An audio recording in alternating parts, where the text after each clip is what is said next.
Alright guys, welcome to another tutorial, and today I'm going to be showing you, each of you, the basics of how to set up Kali Linux and how to operate smoothly through Kali Linux. So the first two things each of you are going to need is you're going to need a Kali Linux ISO image, and basically that's what this looks like right here. Alright, so Kali Linux 2017.1 AMD 64. Then each of you are going to need this here, Oracle VM VirtualBox, or the Oracle Virtual Machine as it's more commonly known. So once you guys download those two things, which you can just Google Oracle VM VirtualBox and go to the Oracle website and download that, and Kali Linux, you can go to Google and Google Kali Linux and just click under downloads and download the 64-bit ISO. It should automatically give you your correct operating system. Alright, so once we do that, now I already have this all set up, but I'll go ahead and open this up for you guys and show you guys how to start a new one. Alright, so what you're going to want to do is when you first download it and you haven't previously used this, it'll prompt you to make a new one. However, since I already have one, it's not going to prompt me to do that, and now I have to choose to make a new one. So the new one, we click on new, and then we get to name it whatever you so choose. It doesn't have to be specific. So I'm just gonna name this one Sandbox. Okay, Sandbox. And then the type, what kind of operating system are you running on your virtual machine? And in this case, we're going to be choosing Linux. And then you have the multiple options of Ubuntu. You got Turbo Linux, Red Hat, Mandriva, Gentoo, Fedora, a whole bunch of lists here. Now, in the case of Kali Linux, we want to go ahead and we want to choose Debian 64-bit. Alright, so then we're going to go ahead and go into and hit next. And we're going to go ahead and use the recommended memory size, which is 1024 megabits. Okay, and then it's going to prompt you to create a hard disk, and we're going to go ahead and create a virtual hard disk now. And then you want to do a VirtualBox disk image. And so you just leave it on what it is, the VDI, hit next, and then you want to pick dynamically allocated, and 8 gigabytes is a lot of space. It's quite honestly unnecessary. So what we're going to do is we're going to go with a 2.00 gigabyte. Alright. And so yeah, we're going to set it to that, and we're going to go ahead and create it. So as you guys can see, it's basically this exact same thing as my test VirtualBox, but again, for the purposes of showing you guys how to set this all up, I'm going to go ahead and we're going to stick with this new one. Alright, so now, in order for Kali Linux to get working on here, you need that ISO image, and I put mine on a USB stick so that way I can boot it from either my virtual machine or from the boot drive of my Windows laptop here that I'm using. Alright, so we have our sandbox.vdi 2 gigabit setup, but our optical drive is empty, and our optical drive is what is going to prompt us into or boot us into Kali Linux. So we're going to go ahead and choose disk image, and we want to choose Kali Linux 2017.1 AMD 64, or the current version whenever you guys see this video.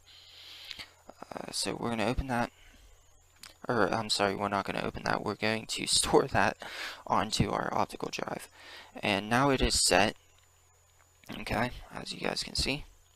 And then once that is set, and you know, there's all these other different things that you can use, but usually it's set to the exact settings that is needed in order for this to work, except for your optical drive. But so you know, it's up to you if you want to change anything else.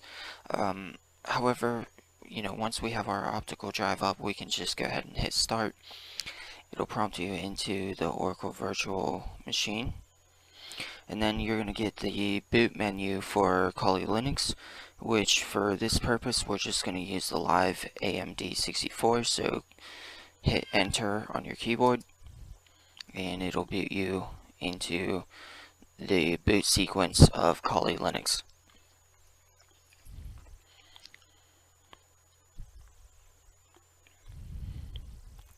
So you guys might be wondering why Kali Linux over Windows or even Ubuntu or any other operating system. And the reason being is, as you guys are about to see, is Kali Linux comes with a variety of hacking programs. And these hacking programs are very difficult to find and install on any other operating system.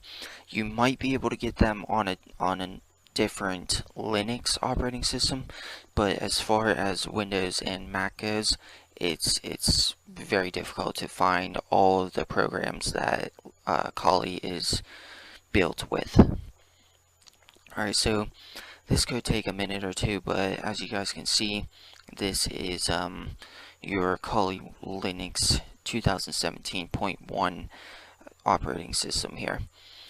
So the first thing I want you guys to do once you get all of this set up and running is we're going to go into our applications and just check and see what we have. Kali Linux 2017 definitely comes with a lot more applications than Backtrack used to. I mean, it had some of them, or a good bit of them, but they're completely updated and they run a lot better and more smoothly than the Backtrack did. Alright, so it comes with all these applications already stored on it, and basically it has everything that you need from beginning to end to do an entire cyber attack on a target. So you got your information gathering, which is also known as reconnaissance. You got your vulnerability analysis, you got your web application analysis, you got your database assessment, password attacks, wireless attacks, reverse engineering, exploitation, sniffing and spoofing, post-exploitation. You got forensics for cyber forensics, basically. And you got your reporting tools, social engineering, system services, and your usual applications. Which, since I'm not, since this is a new VirtualBox and disk image, it's not going to have any for me. And then along the left here, you can see your most used tools. And you got your places, your home, desktop, documents, downloads, music. It runs just like a normal operating system. Alright.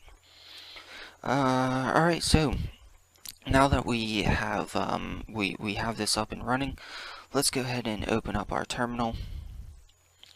And then what we're going to do is we're going to customize our terminal a little bit to whatever liking each of you have. In this case, it's going to be to my liking. So you go into edit, you go into profile preferences, and then as you guys can see, you have your general options for your terminal. So you got your profile name, mine's unnamed, you got your profile ID, you can set your terminal size, cursor shape, you can even set a custom font, which we're going to change that. And we're going to go down here, and we're going to go into, let's see, We're going to go with a Nimbus Roman number 9 L medium. We're going to select that. We're going to go to 14 for our size. Okay, so select. Alright, and then you got your command. You can run command as a login shell. You can run a custom command instead of my shell. And you can choose when command exits. We're going to exit the terminal. Then we're going to go with the colors. We're going to go with a custom scheme. We're going to click all of these so we can edit them. And our text, we're going to go with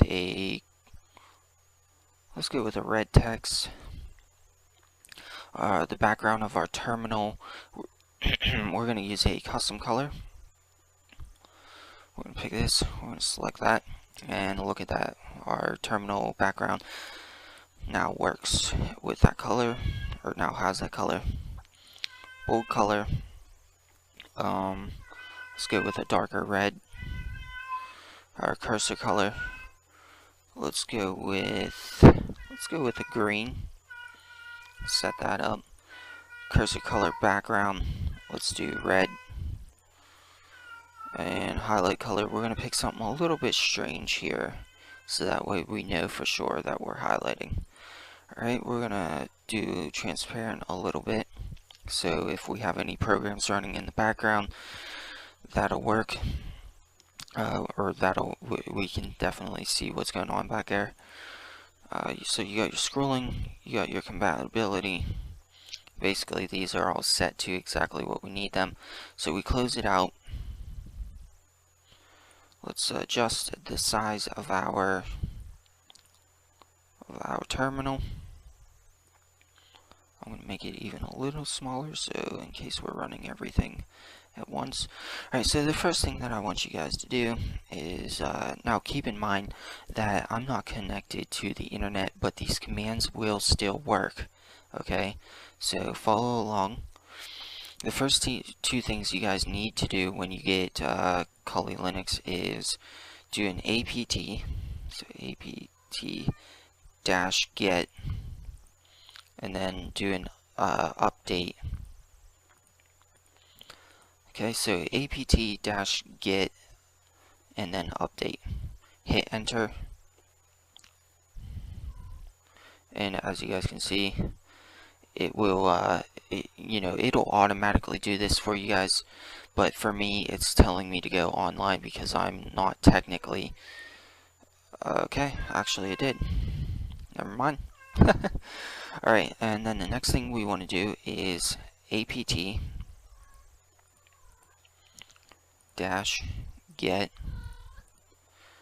space upgrade. Okay, this will upgrade your Kali Linux with everything that was needed. Upgrade. And then you want to hit enter. Done. And as you guys can see, there is no upgrades because I have the absolute newest version. Okay. Alright, so we got all that. And then the third thing that I want you guys should do is you want to figure out what your IF config is. So as we've seen in Windows in my first reconnaissance video, you do an IP config. For Kali Linux, it is a IF config. So IF config, hit enter, and then as you guys can see, here's my iNet, which is a 10.0.2.15. Alright. And so that is how you get your ID, or your IP for your Linux. Okay? So, alright. And so basically that is how you set up your Kali Linux. And then in the next tutorial, what I'm going to be doing is we're going to actually start working into these programs. We're going to be using Nmap, which I will quickly show you guys. Nmap. And you guys can see here that Nmap it has a very large list of things that you guys can use in order to scan networks. Alright. Let's do a quick test one real quick though, just as a precursor to the next video. What I want to do is I want to type in Nmap, and I'm going to be figuring out the operating system of a target. So Nmap dash capital O, and then your target IP 192.168.2.2, and that is of my laptop. Alright, and then, you know, again, you know, it didn't scan anything because I'm not connected to the internet, so it's not going to give me a specific thing. But again, these commands do work, okay? And as you guys can see, it did find out one IP address, one host up, and it scanned it in 20.27 seconds. It usually doesn't take that long. It usually takes only like a second, 1 to 2 seconds. Alright, so that is our Kali Linux operating system. You know, we got some cool things on here, like Armitage. I would highly recommend that between now and the next video, you guys go ahead and explore these things. Okay. So host, and we're gonna connect. Start Metasploit. And then it connects you, but you know, again, it probably isn't gonna let me connect because I'm not on the internet for this video. But I highly recommend that you guys just go through, even if you just click on them and see what they look like, so that way you guys can kind of have an idea of where they're at and you know what category they're under for when we're doing our tutorials. That would be absolutely awesome. And then also in a future video, I'm going to go ahead and I'm going to show you guys. Actually, I'm going to cancel this here. And I'm going to show you guys how to save the state of your virtual machine every time you exit, so that way you don't lose all of your progress or data or application downloads and things like that. So once this shuts down, what we do is we're going to save this current state. I don't want to save it like this. I could save it like this, but then the next time I get into it, I have to wait for it to go through this progress of connection, blah blah blah. However, it seems as though it froze. So what you guys want to do is you want to click on Save the Machine once you exit out, which you just hit the little red X in the top right corner up here, as you guys can see, and then you want to save it. I'm not going to save mine because it's currently frozen, trying to connect, but yeah, just hit save and then click OK. Alright, so we're going to exit out of this, and so in the next video, or not in the next video, in one of these videos, I'm going to show you guys a cool trick. It is known as telnetting. Okay, so telnet,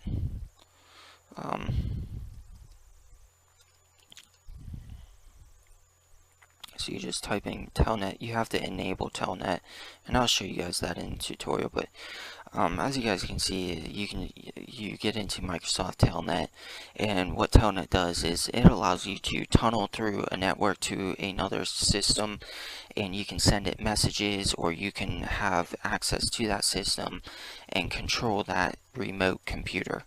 Okay, so it's like a remote connection to that computer, and you get to interact with it as if you were sitting right in front of that other computer. Alright, and this can be over a wide area network, it can be over a local area network, it can be done through Wi-Fi, anything like that. and it can be to just about any computer in the world, providing they have Telnet enabled. But alright guys, so that was how to set up your Kali Linux.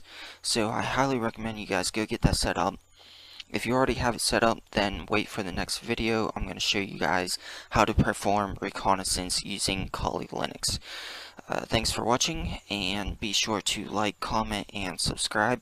Hopefully these tutorials have been of help to you guys.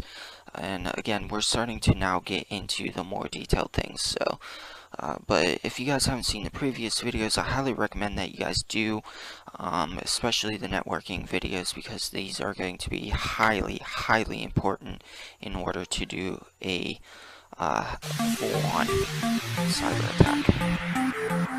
Alright guys, thanks for watching. Enjoy Brio.